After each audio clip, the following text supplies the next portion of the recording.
qué complejidades, qué se encuentra en el camino? Pues la producción audiovisual de pueblos y nacionalidades sí tiene una desventaja, sobre todo económica, en temas de acceso a la educación, no sé, de relaciones mismo, porque para hacer cine hay que tener como muchas buenas relaciones, Sí. entonces ese ha sido uno de los grandes retos a los que nosotros nos hemos enfrentado.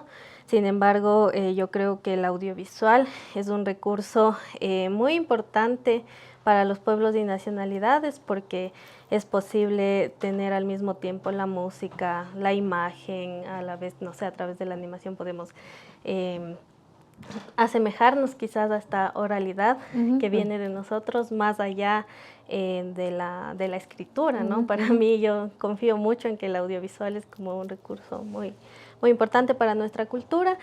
Y eso, o sea, y también yo siempre he defendido que la producción audiovisual de pueblos y nacionalidades no es como está en los libros o como la ven las personas desde fuera, que quizás es una producción precaria, que no se reconoce el cine de autor, no hay artistas como tal, sino una comunidad tal vez queriendo hacer algo y decidiendo todo en conjunto. O que a veces muchos asumen que todo es improvisado y realmente no es así. Exacto.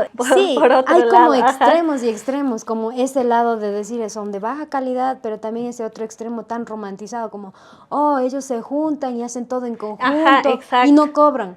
Entonces se esconde ahí la precarización también laboral que hablaba. Sí, y sobre todo no reconoce como a los autores, ¿no? Como a los artistas de este cine como de autor, y pues bueno, nosotros estuvimos rodando recientemente junto a You Records y Zapas el largometraje de Guagua Bonilla, que es Vacaciones. Entonces, bueno, también a partir de mi investigación y de estas experiencias, yo puedo decir que la producción comunitaria existe, pero porque se sostiene con estas redes comunitarias que nosotros tenemos, que es de donde venimos, y que las hacemos presentes en el audiovisual.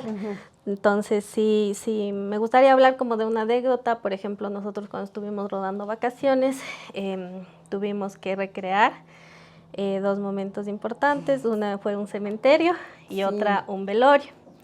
Entonces, cuando vinieron las personas de la comunidad que nos iban a acompañar en el velorio, todos nos pusimos a llorar, escuchamos las canciones. Entonces para mí dejó de ser cine. De verdad.